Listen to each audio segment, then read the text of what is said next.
Welcome. This is Sherry Strong. Welcome to this week's session of Unique Genius in 33. And we are excited. It is March 4th, 2020, 11:30 Central, 12:30 Eastern Time.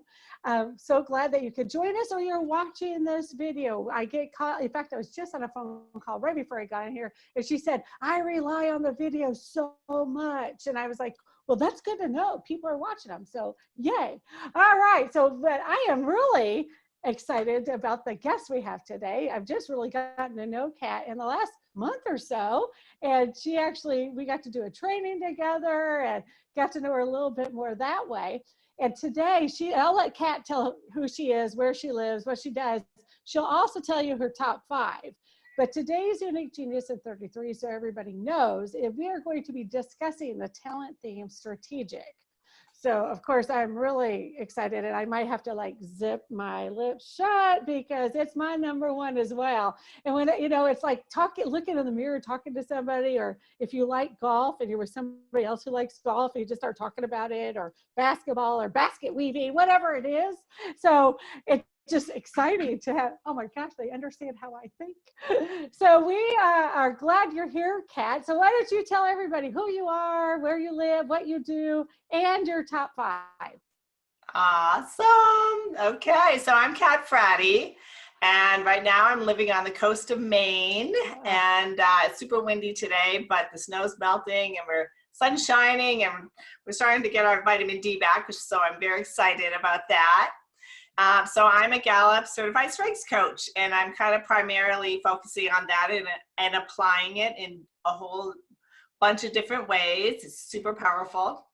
And my top five are strategic, ideation, learner, activator, and futuristic. Okay, we share learner too in the number 3 spot. Yeah, love it. Mine are strategic, achiever, learner, relator, self-assurance. So, all right, well, we may not even finish sentences then. So we'll have to be very aware to do that for our audience, okay? Finish the sentences, because when you're with somebody who thinks like you, I will tell you this story. I had a girlfriend we actually share 4 of the top 5, not in the same order, but I never had that happen before. And we were at a training. We actually were doing a workshop together, a Star Communities workshop, and we went to lunch afterwards. And I said, hey, do you know that guy in there? He reminds me of, I can't think of his name, but hair, music. She goes, Michael Bolton? That's all I said. I go, yes, that's what I was thinking of. And it was the funniest thing, because we do that all the time. Like, we describe things the same. So it is like having a sister or a brother from another mother. So welcome. Thank you for taking the time to do this and to share your insight about how strategic shows up for you, because as we know, our talent themes show up differently, and how my strategic shows up is different than yours, just because you have strategic ideation, which I'm excited to hear more about. Mine is strategic and achiever. So just merely because of the dynamics, they're going to show up differently. And one of the best services we feel we can give to our Strong Communities members is just help them understand the knowledge and understand the language of strengths and talents, and what that looks like, because our ultimate goal is to raise our self-awareness so that we can connect with more people. That's what it's all about. If we can connect with more people, we'll be able to achieve success quicker, bigger, better, so on and so forth. So yeah, so with that, we always like to start off, from like a positive sense, Kat. What do you love most about your strategic talent theme? Right. So I consider myself a problem solver. I feel like the strategic really makes me love problems. So that's kind of nice in life, because life is full of problems. Mm-hmm. So when I don't fear them. I love them. My ideation kind of, comes into play a little bit, and I say, bring them on. Yeah. So I like that, right? Solution oriented. Right. That's why I'm solution oriented. But it is funny, because before I actually dug deep into this, I've been a coach myself, but I always said my book was going to be about overcoming obstacles. And it ended up being that way, you know, but I didn't know that when I thought about it in the future. Now I'm like, oh, that makes so much sense. Right. No wonder I was like, the 7 stages of overcoming obstacles. It's because we like to solve problems, right? We like them. Yep. I love it. So then let me ask you this. What drives you, or maybe those in your life, crazy about the talent thing strategic? Yeah, so there's two things that come to mind. One is because I'm a problem solver, and you know, people who are born with strategic have this ability that you're born with to be able to kind of see ahead. And I am futuristic too, but so I can actually see a path of where things are going. So when people start making decisions and I see people, I can actually, you know, I think I'm going to do this, like my kids, for example. And I kind of, my brain goes down the path of what's possible. And I'm like, ew, I can see trouble ahead, right? But I can't say that. I mean, I think I have tried to say it, but it doesn't matter because it's really their journey. And so sometimes it's a little frustrating because I can see that it's not going to work out, but I have to let them have their own journey. So that can be a little frustrating because I see it and it always comes true. Yeah, see, and that's, yeah. Oh my gosh, my strategic tests my humility. Yeah. Because it always comes true. And it's like, am I just really that smart? Right. I didn't understand that why I had that, but it made sense that I could always kind of see the path. It just made sense now that I know that strategic's number one. Mm-hmm. And the second one is my husband. So his shows up a little bit because he has strategic and achiever, just like you do. Oh. And so mine is strategic ideation. So I love brainstorming. I love, you know, when I'm problem solving, I like to, and then I have activators. So I'm like, I quickly come up with an idea and let's move on it, right?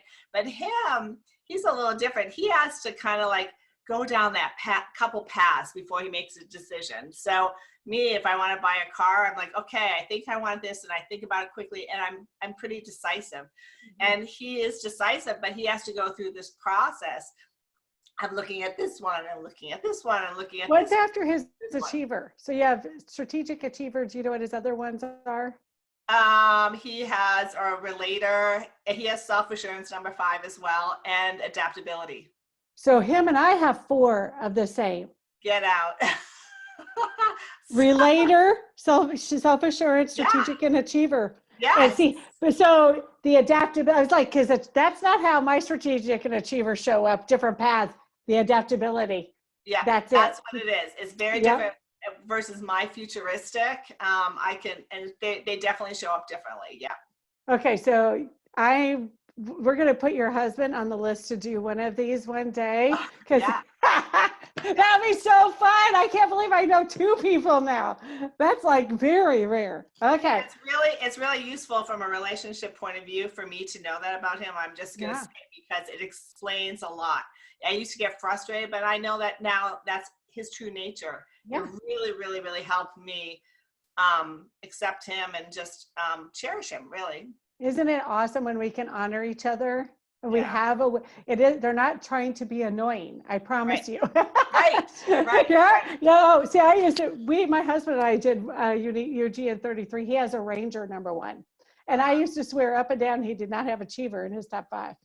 Because he would arrange and arrange and arrange and rearrange. So I just thought he could not make decisions. Right. It isn't that. It's just he has to think through so many processes and the puzzle pieces, and before he would put it on the list to get it done. Well, now that I know that, right? Strengths has saved so many marriages. I really believe that.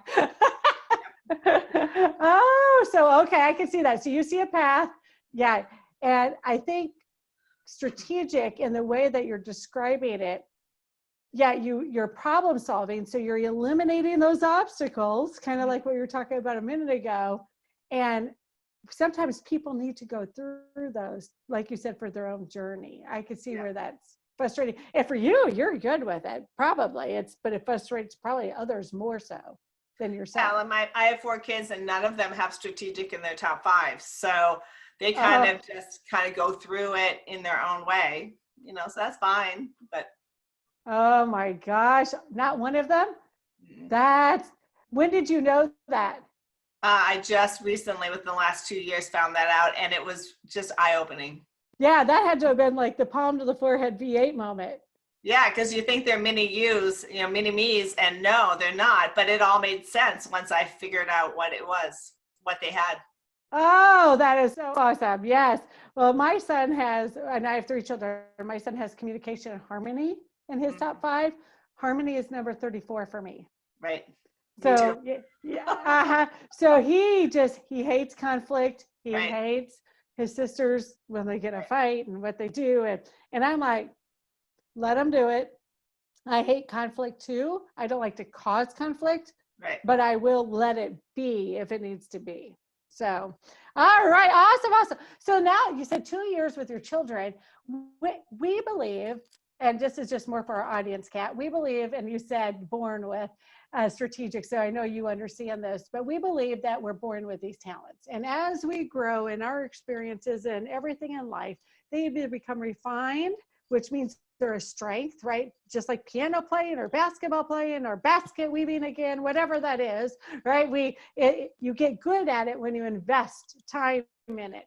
So it's the same thing, but now that you really understand strengths, what's your earliest memory? Now that you know what it is and you look back at your childhood, what's your earliest memory where you're like, oh yeah, that was total strategic? Right. So the first one is playing chess. I mean, chess, I could look 3 or 4 moves down and see the possibilities. It's harder for me to do these days, but I certainly had that ability to do that. And then the other one is I grew up skiing, and I learned how to ski moguls. And so when I could really kind of shush down the hills and hit the moguls and go around them, I had to look 3 moguls past where I was going to ski, because otherwise you would just hit one and go flying and hurt yourself. So, and I would really get in a good flow, but my focus was always 3 moguls ahead. And I know that was strategic as well. Oh, totally. And let me ask you this. Did you get energy from that? Oh yeah. It was the best thing. And I actually used it in my life, because when I look 3 steps ahead of where I'm going, I'm in a better flow of productivity as well. Yeah. Let me ask you this. This is kind of along the frustration part, but do you get frustrated, because this happens to me, if you don't know the end goal, to be able to figure that out? Yes. So frustrated. And I'm going through a life transition now because I'm an empty nest. And I'll tell you, it kicked my butt, because I'm like, where do I go now? What am I doing? And it was butt kicking. My adaptability is lower. I do have some, but you gotta like dig down and pull it up. that combined with the futuristic, if I don't see a vision of where I'm going, I'm lost. Yeah. See, well, that I asked that because that happens to me, especially when I'm doing some coaching, like in the faith-based world. If people don't understand their purpose, I see they get very frustrated with why something happened. And until they can figure out why that happened, they'll live in it. And it's because they're trying to, figure it out. And it can be very frustrating. So, thank you for sharing that, and just validating for everybody who's watching this that they're not alone. How do you feel? So when you think about your talents and how they line up, so you have ideation, and what was your third one? Learner? Yeah, learner. Activated, futuristic. Okay, so how do you feel they either support your strategic, or, without going into the weeds on each one of them, just like, which one do you think really plays well with your strategic, and maybe which one kind of rubs up against it sometimes? So I think that the ideation plays really well with the strategic. They're an excellent pair. And then my number 6 is maximizer. But so they all really support me. And in my insight report, it really talks about how I won't go down a path if I don't think I'm going to succeed. Right. So I'm going to slowly move towards this path, and I use my ideation, and I use my learner too, because I'm going to learn information to support me in my decision making. And then Mhm. certainly the activator will like, let's get going. Once I see that path, I'm like, okay, let's go. So I think that's all really good, but I think working actually against it is the activator, because sometimes if I don't see that, the activator really wants to get going, because I love like getting things started. And if I don't have that vision, I get a little crabby. My activator gets a little crabby. Oh, so you have an idea. So that's where your ideation and your activator work well. So you have an idea and you get going, Mhm. but your strategic you didn't take advantage of your strategic. And so there's no path. Okay, I can see that. So like if you're jumping on the idea, okay, I could totally see that.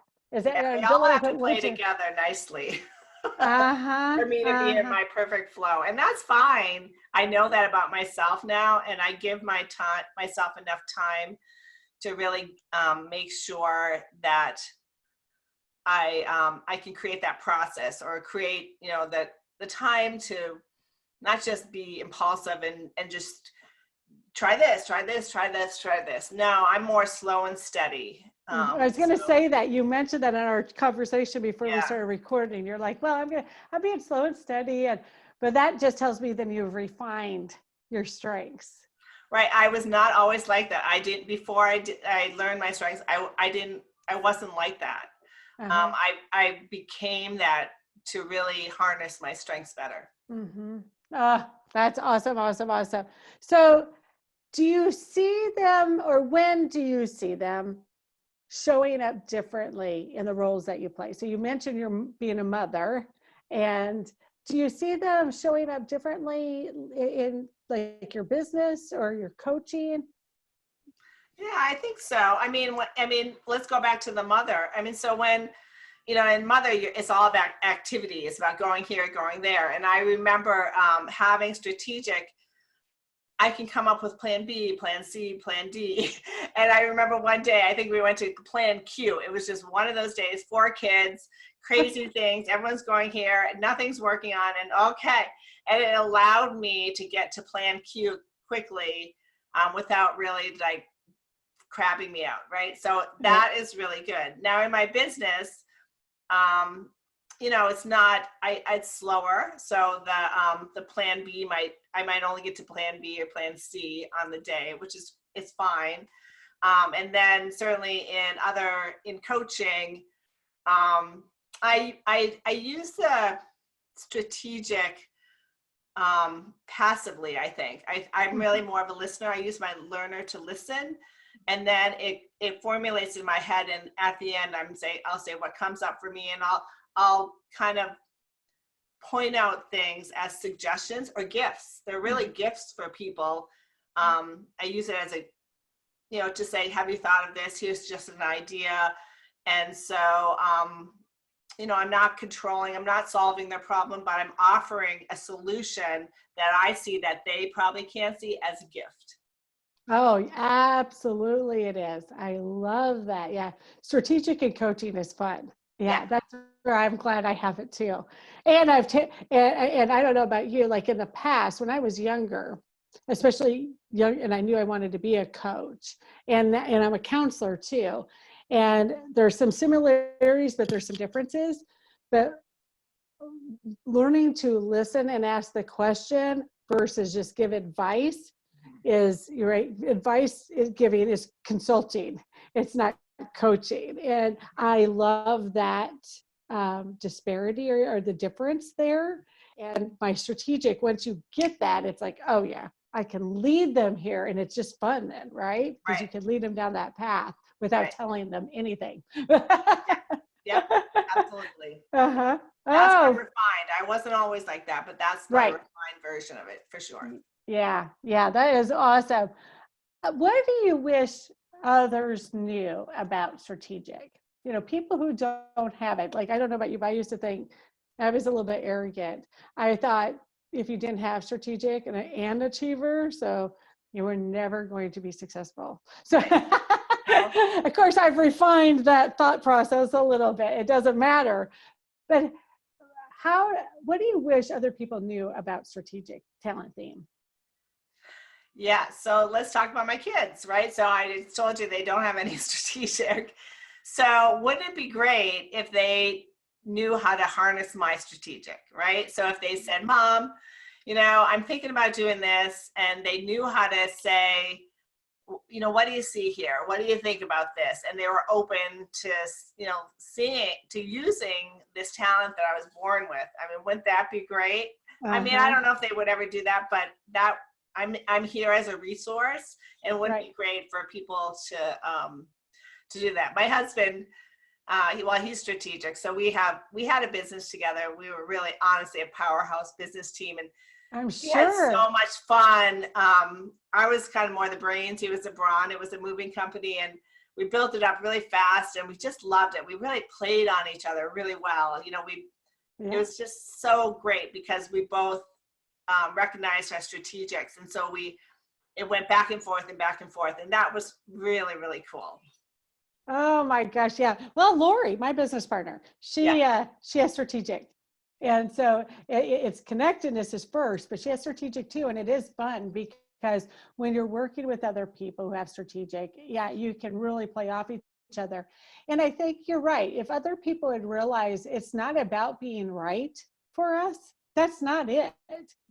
But if we see a path, and especially if we have experience in something, if other people knew that we're not trying to make you wrong, we just see something that maybe you should consider, and be willing to ask that question. And I think that's a brilliant question. It doesn't have to be, what do you think? It's, what do you see here? What do you see with this?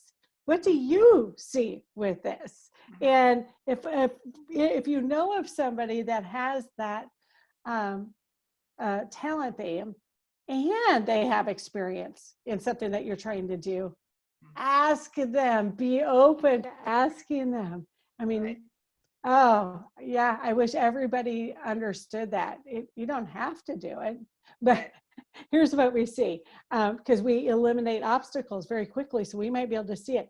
I will tell you, sometimes, tell me if this is true for you too, Kat, because I could see the obstacles so quickly, I can be seen as a Debbie Downer sometimes. Oh, absolutely.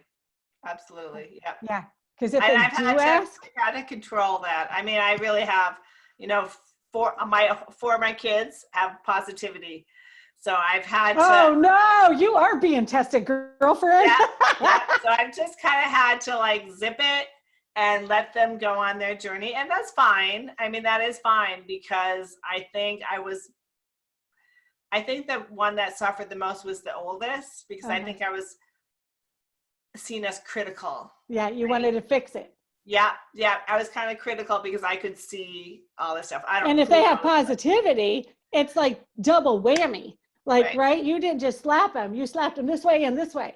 And that's not your intent at all. Right. So now I just learned to kind of zip it and really focus on my learner and listen, and I have connectedness high, and so I just have to tap into everything to be and just be a good role model and catch them when they're falling, and that's it. Yeah. See, you've learned now to use that. Well, see, to me, that sounds like strategic though. It is. It absolutely is. Yeah, because it's a problem that you just fixed. And I'm good with it. I'm fine with it. I love it. It works, right? Yeah, see, and I tested it. And that's the thing, I think, for everybody, whatever your talents are, you're going to get juiced out of, you're going to get extra energy when you're using them. Right. And so some people might say, oh, what you've done to do is learn your children. And yeah, that's all there. But really, you're using your strategic so you can be the best mom you can be. And for them, absolutely. They tell me their problems, and they're like, sorry, Mom, for bringing them. No, bring them on. I love problems. You tell me every problem you have. And they do. And we have a great relationship because I can handle the problems, and I can offer, ideas, and stuff like that. So that's good. That's awesome. So when we think of, and I wish we could give this assessment to every famous person in the world, right? Or even fictional characters in the past. I wish we could. So we don't teach to make assumptions about which talents people have, because usually we're really, really wrong. But we like to ask this question just because we can. And the question is, if you would think of somebody who has strategic, that's, famous or a fictional character that people would know, who is that? And why would you be willing to take that risk and make that assumption? Mm-hmm. So I have two that kind of have similar. So I feel like strategic, being able to see the path and keeping to see the path. And for me, I'm just a persistent person. I have grit, I have determination, and I can keep going. So I would say a top business leader would have, let's say Jeff Bezos of Amazon, someone who's able to like keep going and navigate and pivot and change and all that stuff. He would definitely be one. And so we're talking about sustainability. Yeah. And also the other one is Martha Stewart. She's like pivoted, and she must have high strategic as well, because she's still around. And there has to be a lot of strategy that goes into keeping her going as long as she's gone. I would never have thought of her, but I'm thinking about her comeback. Yeah. I mean, how strategic to go with Snoop Dogg. I know. That's what I'm saying. That she sees that path, and I mean, she sees an opportunity, and then boom, eliminate the obstacles and do it. Right. Oh, those are two great examples. I would have never thought of the Martha Stewart, but yeah, I could totally see that. And I'm guessing, Jeff Bezos, if he doesn't have strategic, he's got two that show up like strategic, right? You don't build. I mean, I was just talking about this with my husband the other day. He really was the first. So if you think about like when all the Home Shopping Network and QVC, when they came out, he's the one that said, well, we can do that, and we'll make it, just online for you, right? We'll make this accessible. So he took what they were doing and just made it easier and quicker return and all of those things, right? Yep. Oh, great examples. Well, I can't see, time flies. It goes so fast. We could talk all day. What has been the biggest thing in your life since you have learned about the language of strengths? What's been, why do you think other people, doesn't matter their age, why do you think everyone, out of all the assessments out there, this is the one? Why should they take advantage of it? Mm-hmm. Yeah, so I think there's two things. So when I read about my individual talents, just in the general sense, I was intrigued, and I'm like, oh gosh, okay, this is so cool. But then when I read the Insight report talking about how they all interact with each other, all of a sudden I just said, oh my gosh, it was like I was seeing the real me, and I was able to, and I've read, taken other personality assessments, but this one seemed a little more customized to my unique, person, one. And so I really got incredible sense of peace, saying, oh my gosh, this is me.